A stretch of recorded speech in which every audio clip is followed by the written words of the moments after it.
Hello guys, मैं प्रियल आपका बहुत बहुत स्वागत करती हूँ आपके अपने इस चैनल पे प्रियल मैम रीजनिंग के अंदर। तो आज मैं आपके सामने एक वीडियो लेके आई हूँ ग्रुप डी के बारे में। बहुत सारे बच्चों की डिमांड थी मैम अब ग्रुप डी के बारे में कुछ नहीं बता रहे। एनटीपीसी तो एग्जाम चल रहा है, हम लोग ग्रुप डी के लिए बैठे हुए हैं। हमें एक प्रॉपर स्ट्रेटेजी बताइए, प्रॉपर बुक्स के बारे में बताइए, प्रॉपर सिलेबस बताइए कि हम शुरुआत कहाँ से करें पढ़ने की। तो आप सबके लिए वीडियो है, तो इस वीडियो को लास्ट तक देखिएगा। इस वीडियो में मैं आपको बुक्स भी बताऊंगी, कौन सी बुक्स आपको क्या क्या पढ़ना है और किस तरीके से पढ़ना है बुक्स को। सिलेबस आपका क्या है, एग्जाम किस तरीके से होने वाला है, टोटल हम लोग इसका ओवरव्यू देखने वाले हैं। तो वीडियो को लास्ट तक देखना मत भूलिएगा। तो शुरुआत करते हैं ग्रुप डी के बारे में। सबसे पहले आप सभी को बताइए एग्जाम होने वाला है अप्रैल के अंदर। डेट्स जैसे कि आ चुकी है, इसका एग्जाम्स अप्रैल में होगा। एनटीपीसी जैसे ही खत्म हो जाएगा, एनटीपीसी उसी तरीके से खत्म होते ही आपका ग्रुप डी चालू हो जाएगा। जितने फेजेस में एनटीपीसी का एग्जाम हो रहा है उसी तरीके से फेजेस में आपका ग्रुप डी का एग्जाम भी होगा। अराउंड इसमें वैकेंसी कितनी है, 1,03,769 इतनी अप्रोक्सीमेट वैकेंसीज है। बहुत ज्यादा वैकेंसीज है, लेकिन वैकेंसीज को कम ना आके इतनी वैकेंसीज के लिए अराउंड 2 करोड़ से ऊपर लोगों ने फॉर्म भी भरे हैं। तो आपका कंपटीशन इन 2 करोड़ लोगों से भी है जिन लोगों ने फॉर्म भरे। तो हमें ये नहीं सोचना है कि एग्जाम छोटा होगा एग्जाम बड़ा होगा। अब ये जरूर दिमाग में रखिएगा, हर एक सीट के पीछे लाखों लोग लगे हुए हैं। ये बात आपके दिमाग में हमेशा होनी चाहिए।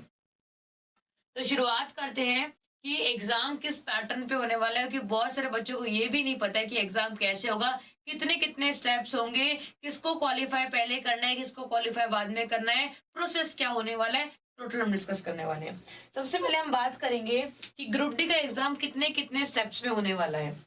सिलेक्शन प्रोसेस इसका रहेगा 3 पार्ट्स के अंदर। पहला होगा सीबीटी। सीबीटी का मतलब जो आपका ऑनलाइन एग्जाम है, ऑफलाइन एग्जाम नहीं होगा, ऑनलाइन एग्जाम होगा जो एमसीक्यू लेवल होता है।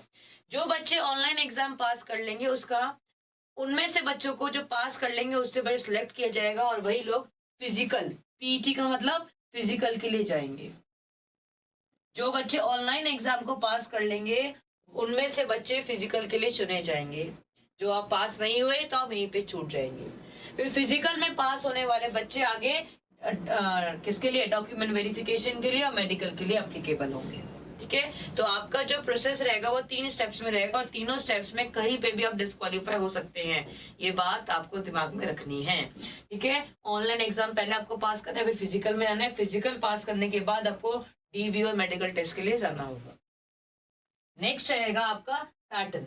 एग्जाम में सिलेबस क्या क्या रहने वाला है, कौन सा सब्जेक्ट कितने मार्क्स का रहेगा और कितने कितने सब्जेक्ट्स आपसे पूछे जाने वाले हैं। तो बात करते हैं, हमारे पास 4 सब्जेक्ट्स रहेंगे एग्जाम के लिए। 4 सब्जेक्ट्स आएंगे।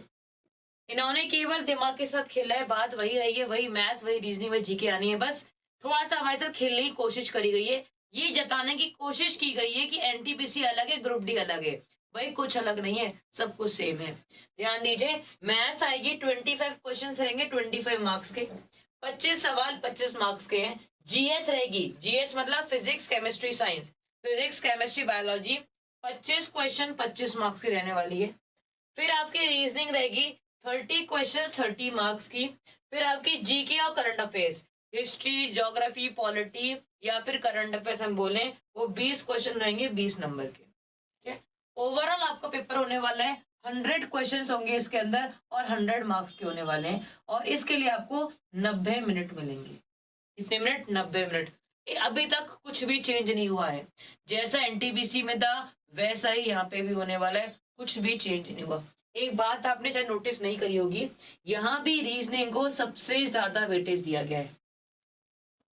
हाईलाइट कर देती हूँ मैं इस चीज को, यहाँ भी रीजनिंग को सबसे ज्यादा वेटेज दिया हुआ है। देखिए, सबसे ज्यादा वेटेज। तो ध्यान देखिएगा, रीजनिंग आपके लिए स्कोरिंग हो सकती है, रीजनिंग आपको नैया पार करवाने वाला सब्जेक्ट हो सकता है। तो रीजनिंग को कम मत सोचना, बहुत काम आएगा, स्कोर आपको यही करवाने वाला है। ठीक है, तो आपने देखा 4 सब्जेक्ट्स हैं आपके पास, 100 क्वेश्चन है, 100 मार्क्स का होगा, 90 मिनट लगेंगे। इसके बाद हम बात करते हैं सिलेबस की। इनका सिलेबस क्या क्या रहने वाला है। सिलेबस तो वैसे नाम का ही सिलेबस होता है, बाकी सब कुछ अलग ही होता है। ये है आपका रीजनिंग का सिलेबस। दिखने में छोटा लग रहा है और इतना छोटा है नहीं। शब्दों में बच जाना, भावनाओं को समझना। एनालॉजी इसने बोल दिया। अब एनालॉजी बोलने से कहानी खत्म नहीं हुई। एनालॉजी में आपका नंबर भी आ गया, अल्फाबेट भी आ गया और नॉन वर्बल भी आ गया। अल्फाबेट हो गया, नंबर सीरीज, कोडिंग डिकोडिंग सब कुछ आ गया, मैट्रिक्स भी आ गया, डिक्शनरी भी आ गया, कोडिंग डिकोडिंग भी आ गया। ठीक है।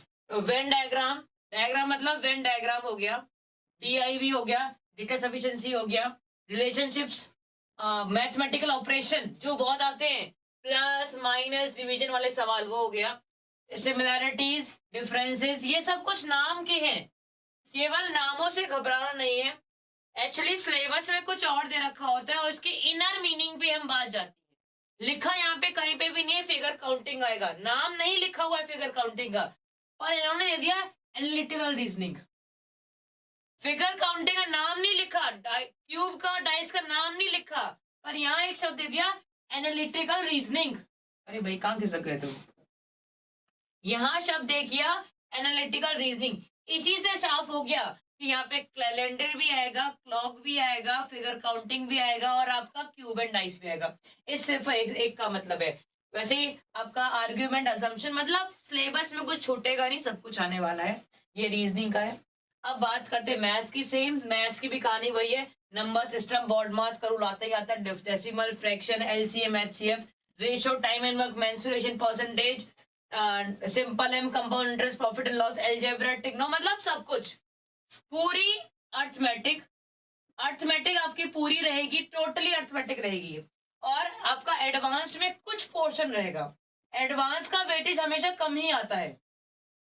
6 से 7 क्वेश्चंस आपके एडवांस के रहेंगे मेनली, ज्यादा वेटेज एडवांस का नहीं होता है। मतलब ना तो NTPC में हमें देखने को मिला, ना आता है, और ना ही ग्रुप D में आपके लिए आता है। अब वही बात करते हैं GK GS की। तो GK GS को बहुत छोटे में निपटा देते हैं ये लोग। क्या दिया? General awareness. अब आप जाने, आपका काम जाने। जनरल अवेयरनेस उन्होंने दे दिया। करंट अफेयर दे दिया उन्होंने, आप जाने, आपका काम जाने।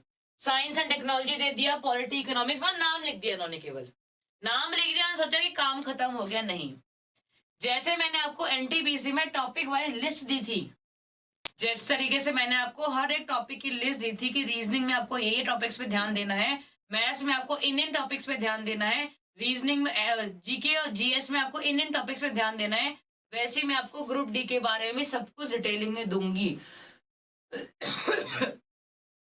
ये मैंने आपको इसलिए बताया कि आपको पता होना चाहिए एक्चुअली में सिलेबस क्या है, जिससे आपका माइंड सेट रहे कि हाँ मुझे इन चीजों को कवर करना है। कैसे करना है वो मैं आपको बताऊंगी। आपको केवल दिमाग में होना चाहिए हाँ भाई मुझे इन चीजों के बारे में पढ़ना है। अब बात करते हैं इन टॉपिक्स को हम पढ़ेंगे कैसे। दिक्कत वाली बात तो, मेन बात तो रह गई, बुक्स क्या रहनी चाहिए हमारे लिए पढ़ने के लिए, किताबों के बारे में। अब बात करेंगे सबसे इंपॉर्टेंट चीज कि बुक्स हमारे क्या चीज रहनी चाहिए। बुक्स, पहले बात करूंगी मैं रीजनिंग की। रीजनिंग के लिए आपको कौन सी बुक बेस्ट रहेगी? तो अगर आप रीजनिंग की बात करें, रीजनिंग के लिए आपको कोई किताब खरीदने की बिल्कुल भी जरूरत नहीं है। अभी मैं बोल रही हूँ किताब नहीं खरीदनी रीजनिंग के अलग से। आपको केवल शाम को 8 बजे क्लास होती है, शाम को 8 बजे मेरी क्लास होती है रीजनिंग की। रोज आना, डेली देखिए, डेली देखा करो। शाम को 8 बजे डेली क्लास होती है, शाम को 8 बजे रोज आना, इसको देखिए। आपको शर्त है जितना आप किताब में पढ़ोगे उससे ज्यादा आपको यहाँ पे समझ में भी आएगा और आप कर भी पाएंगे।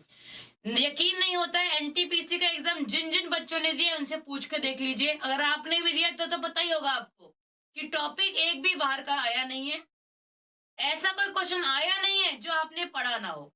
इसलिए रीजनिंग को तो आपको एक्स्ट्रा एफर्ट लगाने की जरूरत ही नहीं है कि एक्स्ट्रा के लिए पढ़ने के लिए बहुत कुछ है आपके पास, एटलीस्ट कुछ का तो बोझ कम हो। तो इसके लिए आप 8 बजे वाली क्लास डेली देखिए और बताऊंगी बुक से, कैसी बुक से प्रैक्टिस करनी है बताऊंगी मैं आपको। लेकिन आपको टॉपिक वाइज पढ़ने की जरूरत नहीं है। रोजाना 8 बजे वाली क्लास देखिए। इसके अलावा रीजनिंग की प्लेलिस्ट अवेलेबल है, वो भी मैं आपको शो कर दूंगी। रीजनिंग की उस वाली प्लेलिस्ट को रोजाना देखा करो, आपका काम खत्म है बस। सेकंड चीज है मैथ्स। मैथ्स के लिए आपको रोजाना 9 बजे क्लास देखनी है। रोजाना 9 बजे आपको मैथ्स के लिए क्लास देखनी है, रोजाना। एक भी दिन मिस मत कीजिएगा, रोजाना मैथ्स की क्लास देखनी है 9 बजे डेली।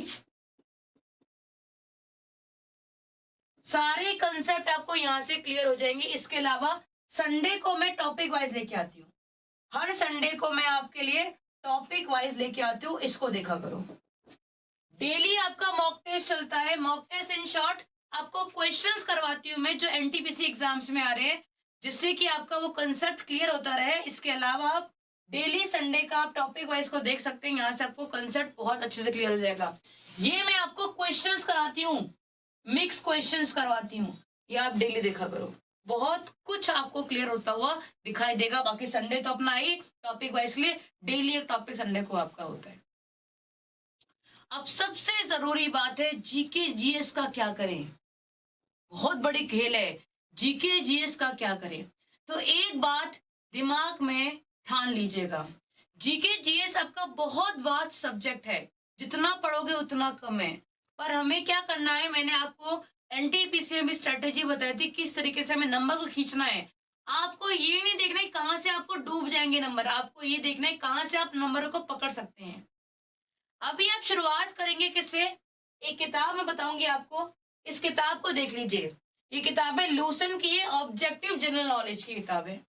इस किताब को करना शुरू करें, ये एमसीक्यू क्वेश्चन है इसके अंदर। थ्योरी पढ़ने से कुछ नहीं होगा, आज लिखवा लो। थ्योरी पढ़नी होती तो पिछले 2 साल से आप पढ़ते, तो अगर अभी तक नहीं पढ़ी है तो मत पढ़ने आप थ्योरी को।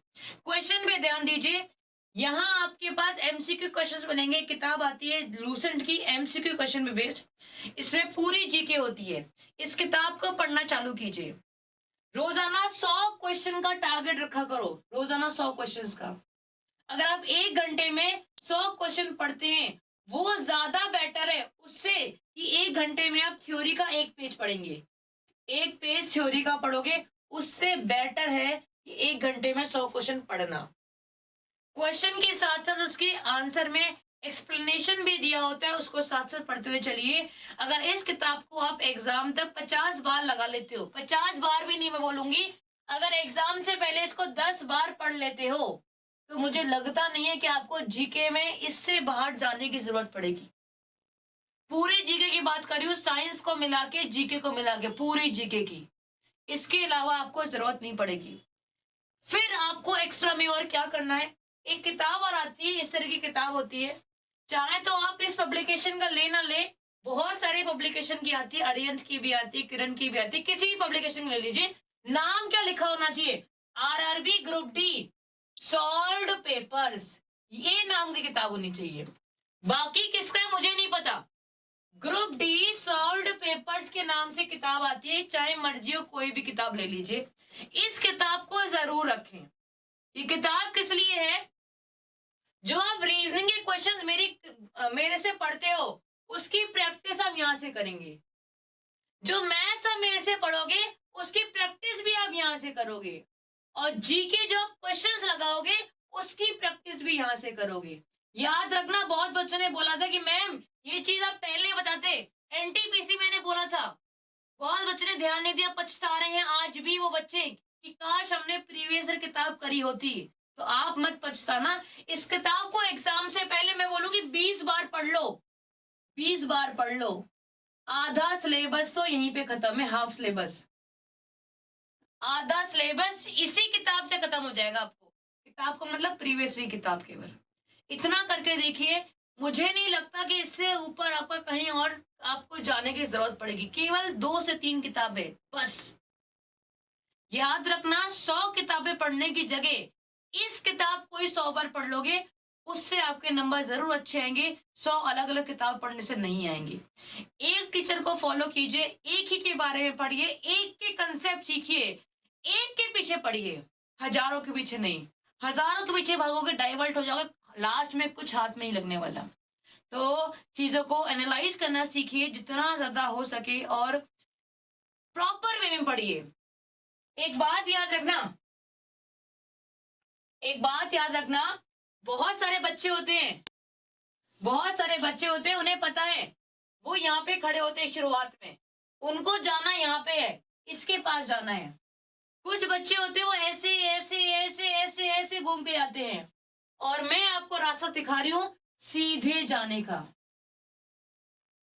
पहुंचेंगे ये लोग भी घूम के यहाँ पे, पर बहुत धक्के खा के पहुंचेंगे, और आप सीधे यहाँ पे पहुंच जाएंगे। तो इन दोनों रास्तों में फर्क है, पहुंचना दोनों लोगों को ही है, पर आप पहुंच रहे सीधा और कुछ बच्चे पहुंच रहे बहुत धक्के खाने के बाद। तो चीजों को प्रॉपर वे में समझोगे, बहुत फायदा रहेगा। चीजें इतनी है नहीं जितना आपने बना रखी है। किताबें मैंने बता दी, सिलेबस मैंने बता दी है। कुछ ही दिनों में मैं आपके लिए proper time to time videos लेके आती रहूंगी कि मैथ्स भी बहुत बड़ी है, पढ़ने को बहुत कुछ है मैथ्स में, लेकिन हमें स्मार्ट वे में काम करना है। किस तरीके से हम कुछ चीजों को पढ़ें और अच्छा स्कोर कर पाए, ये जरूरी है हमारे लिए। तो वैसे मैं आपके लिए मैथ्स के लिए, रीजनिंग के लिए, जीके जीएस के लिए भी अलग अलग से वीडियोस लेके आती रहूंगी कि किस टॉपिक में क्या चीज आपके लिए जरूरी है पढ़ना, कहाँ पे आपको किस चीज पे फोकस करना चाहिए, किस समय क्या चीज करनी चाहिए, कब आप मॉक टेस्ट लगाएंगे, सारा कुछ आपको मिलता रहेगा। लेकिन अभी के लिए इतना ही काफी है। शुरुआत कीजिए आज से, अभी से, इसी वक्त से। कल का इंतजार मत कीजिएगा। तो आई होप आपके लिए वीडियो यूजफुल रही होगी। अच्छा लगा हो शेयर कीजिएगा अपने दोस्तों को, जो बच्चे भी ग्रुप डी की तैयारी के बारे में सोच रहे हैं या तैयारी करना चाहते हैं। सबको शेयर कीजिए। अगर आपको अच्छा लगा हो सब्सक्राइब कीजिए, क्योंकि रेगुलर बेसिस पे आपको ऐसी वीडियोस मिलती ही रहेंगी, आपको मोटिवेट करने के लिए, आपको सही रास्ता दिखाने के लिए। तो जय हिंद, जय भारत।